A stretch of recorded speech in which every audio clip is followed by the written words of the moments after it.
Welcome! This is my free-to-play guide for MTG Arena.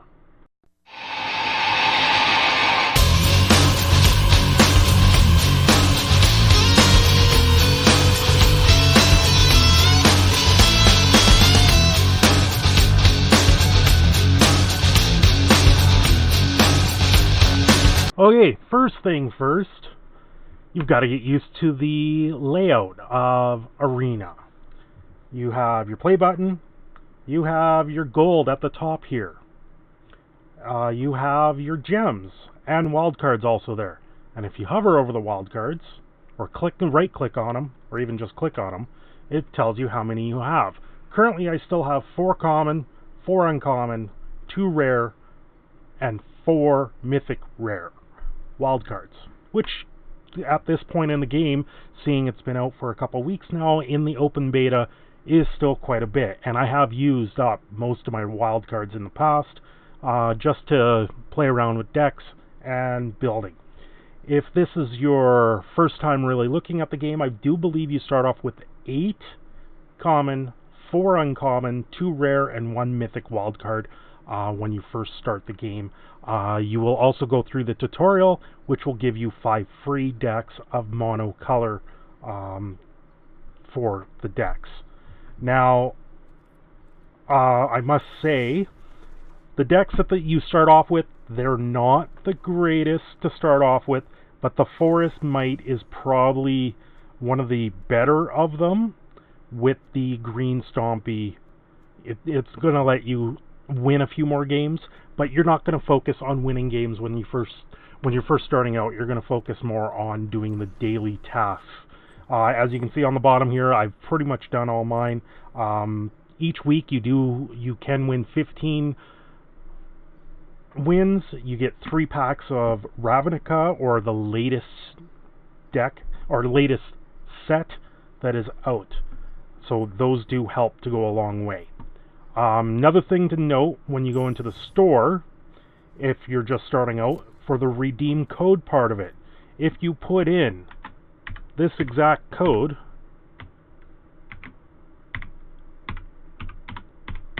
it will give you 3 free packs.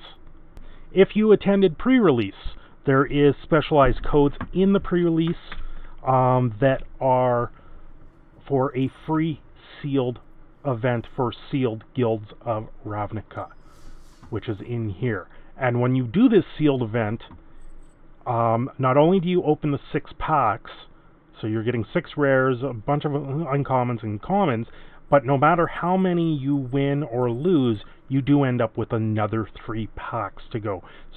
Now, that said, if you do make it to 6 wins, you do win 2,000 gems, which is enough to go into another sealed event. Mainly, though, if you're focusing on trying to make the wins, if you get 3 wins, you're golden because you get 1,200 gems, where at 2 wins you only get 600 gems. So with the sealed part of the game. Now with the drafting, I tend to try and save my gold as much as possible to do the drafting. Saving your gems for the 750 is okay, but you can, if you go 6 wins again, you get 850 gems. At 5 wins, you get 650. And at 7 wins, you get 950, and a guaranteed 2 packs. For all the other wins, you do have a percentage to gain a bonus pack. So even if you don't win, you can gain you have a 20% chance to get 2 packs instead of just the 1. The one thing that I have found to do is you spend the gold, you get up to the 5,000 gold, you spend it for a draft. Do what you can for the draft. You got to remember you're only going to use probably about half the cards you draft with, so you do have a little bit of wiggle room if you want to, say, take 8 to 10 cards that are outside of your colors that you want to build other decks with, if you have that idea. The other thing that I like to do with the gems right now, to keep that gold rolling, is I will take the 95 gems into this constructed event, because you do have a chance of getting more cards And the higher you do these wins, you do get 1,000 gold in the long run. But you got to remember, at 95 gems, now you're trading it to 100 gold, so they are almost point across if you want to just buy into drafts or buy packs with gold. It's not as much, but these do give you extra cards. Very much like the Singleton event that they did at launch.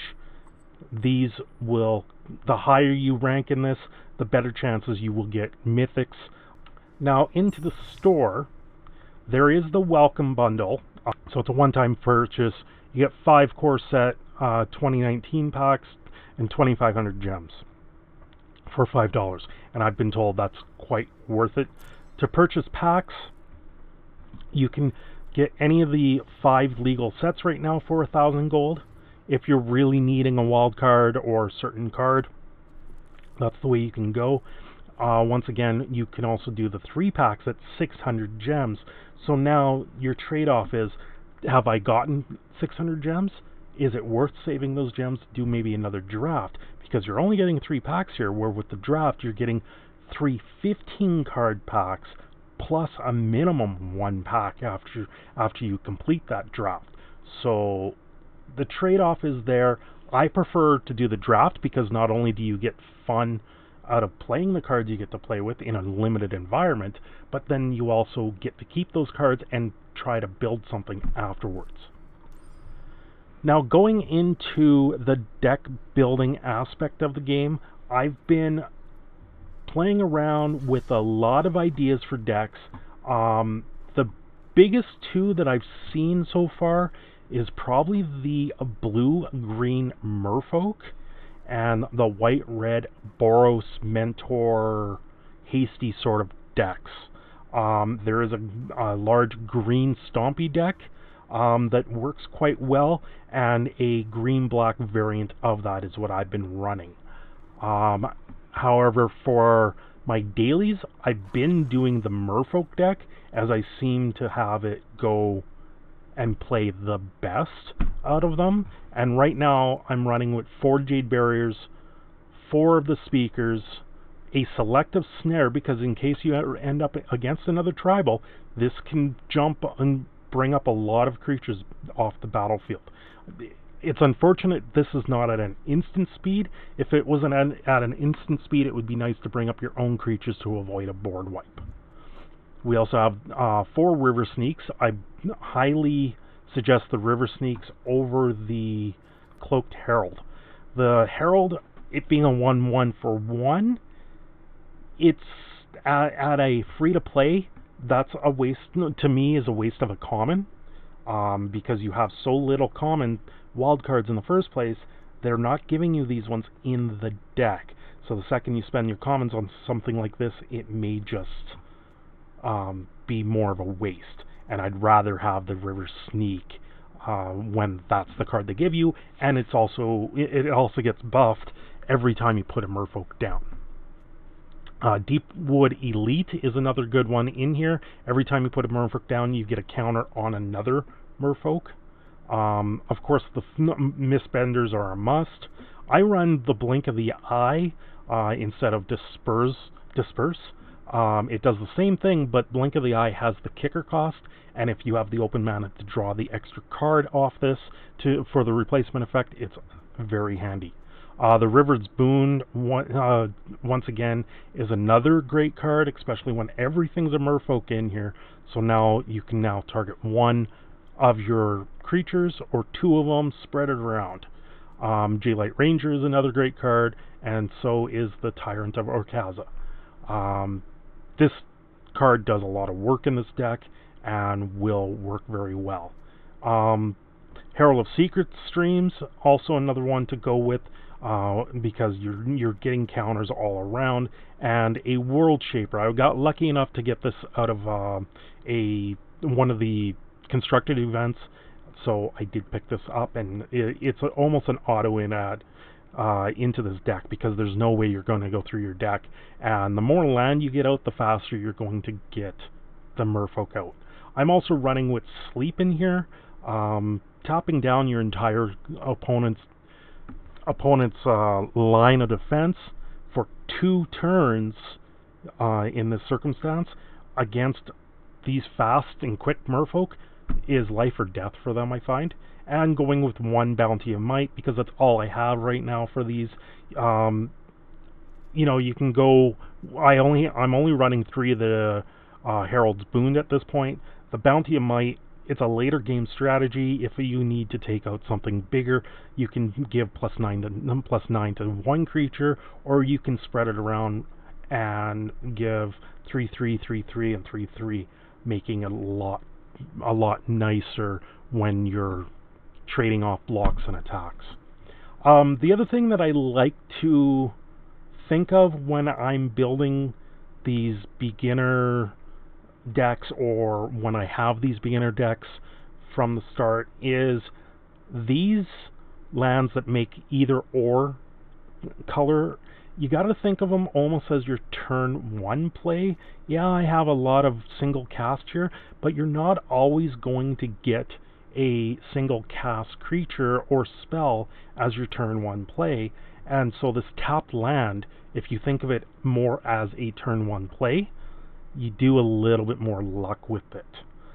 Field of Ruin, if you have them, throw them in there in case you get mana screwed on one or another. It's just like an Evolving Wilds, but it's an upgraded Evolving Wilds. You can get rid of a problematic land that your opponent has.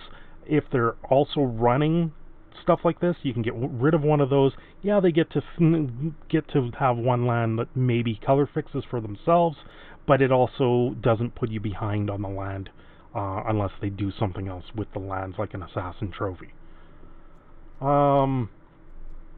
But this is the current deck I'm running just to get through my dailies.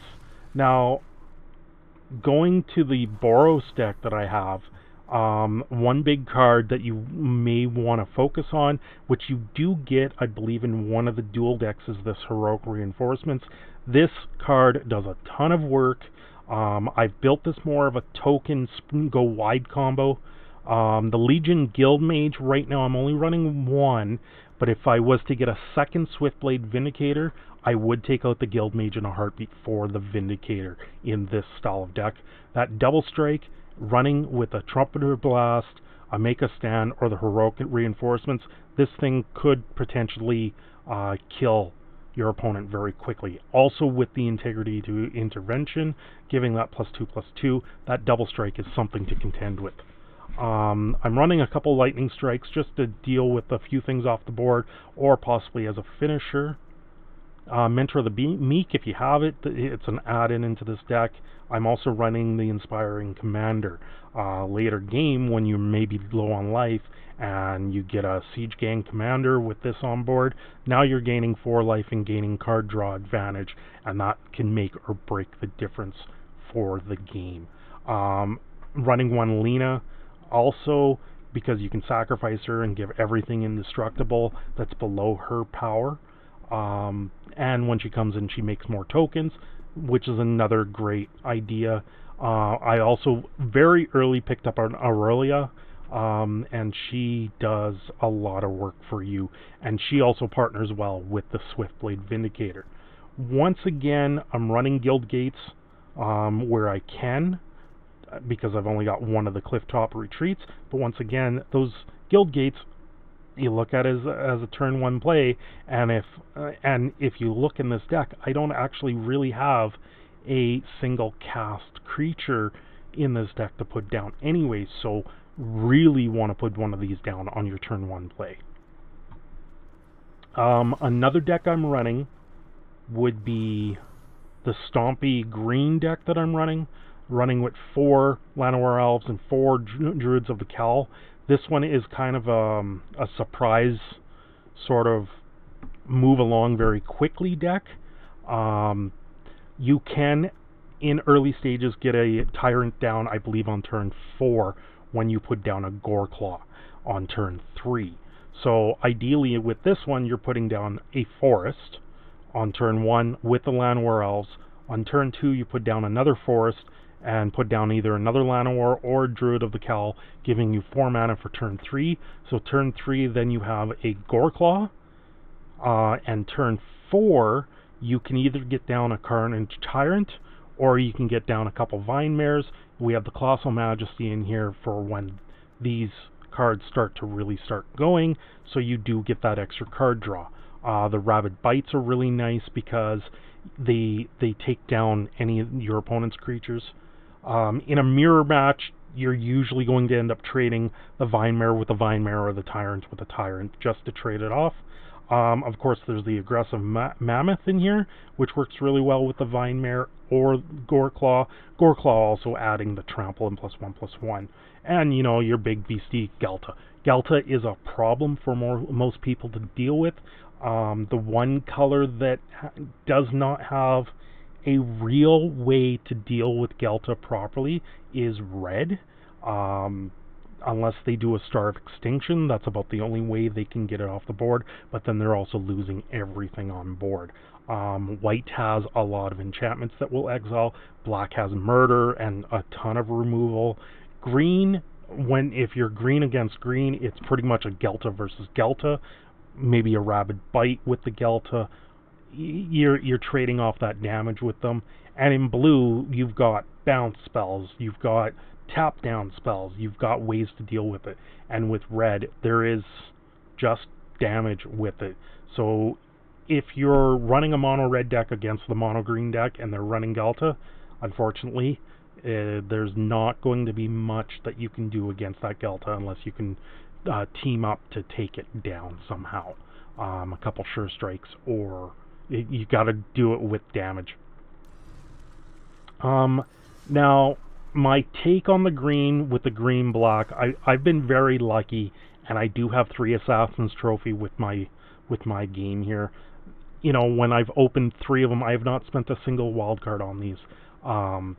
So that being 3 of them, it's quite a big deal. Running any removal that I really have, which is a Cast Down, Vicious Offerings. The Plague Mare helps against a token style vampire deck, or the Boros token deck where there's a ton of little miniature guys. This will just, in some circumstances, wipe the board. And right now, Murder is probably one of the better removal out there. This is the closest thing to an old school Terror that's out there, which used to be 1 black and 1 generic mana, and it would be destroy target or bury target creature cannot be regenerated. But regeneration has pretty much disappeared out of the game and has been replaced by indestructible. And if you look at the new Underground Lich that's out there, it's indestructible and it gets tapped when it becomes indestructible, which is the exact same thing that happens with regeneration. The Twilight Prophet, I do run one in here, and the main reason for that is in case you end up against Turbo Fog, because a Turbo Fog will sit there and always fog your creatures to the point that they can't deal damage, where the Twilight Prophet, now they have to contend with something that's always going to let you gain and them losing. And if that top card happens to be a Ghalta, there's a 12-point difference for a 24-point difference in health. So you go up by 12, they go down by 12. So that big swing of health is huge in any match. I'm also running 2 Vraskas. Of course, those that played in the closed beta did get the special art for Vraska, and I have opened another Vraska. And I believe the Vraska I did get out of the constructed event. Another one to look at. And once again, the Carnage Tyrant. And here we have a couple Guild Gates. You know, I've been very lucky, and I've gotten an Overgrown Tomb and a Woodland Cemetery. Now, if you have received a lot of the dual decks, like the Wrath of the Mages that you see here, they do come with a dual casting land that will come into play untapped under certain conditions. So you do want to go through those decks that you do unlock as you progress through the game. Another thing to look at if you want to really get going is a Rats style deck. Here's the Rats deck that I've been running. I run a blue-black version of the Rats deck. There's people out there that will run nothing but Rats. And the Rats being an uncommon, actually they're a common, you can spend four common slots and then you get as many rats as you want at that point. So this is another way to go. This will get you some cheap wins, maybe get you to the 15 out of 15 wins every day as you start out, and will let you go. The other thing I do throw in here is a Chaos Wand, because there's nothing better than taking out of your opponent's deck any of their possible removal that they have that's at instant speed, or in case they're playing white, there's life gain, there's ways to pump creatures. Same against red. There are ways to pump creatures. There's also ways to deal direct damage, like a lightning bolt, shocks. So I find the Chaos Wand is a must-have in this particular deck, because I did build this deck when it first launched into open. I was still running the Disperse at that time. At this time, I would probably upgrade this to a Blink of the Eye, as I find it's a much better Disperse. Waternauts again, tapping down creatures. So these are just some ideas that I've gone with for decks. Once again, we have the tap lands here. I believe there was a black-blue Dimir deck that I got, so I would have an upgrade for the black-blue in the lands. I should have at least one upgrade for it there. As you can see here, I've tested out a lot of decks. I've built pages and pages. I've unlocked every deck at this point. Those are just the thoughts on some of it. There is also a nice white-black and a single white deck out there, where the white-black is vampires with the History of Benalia, which in one of the unlocks you do get a History of Benalia, and once again I've been lucky enough and I've already got 3. So in the couple weeks that it's gone to open beta, I've gotten a lot of the key cards to really run and do a lot of deck construction and play around with it. But like today, I'm running the blue-green modified Merfolk deck from the deck that you unlocked early on, and for me, it's get me through the game as fast as possible to gain more of those cards. Now, so I do have enough gold for a draft, and I will go and be doing that later on today. And then later on with that draft, I will use the gems to continue that on and do the constructed. And usually you get enough gems that you can at least do one of these and look at getting a few more cards out of it too.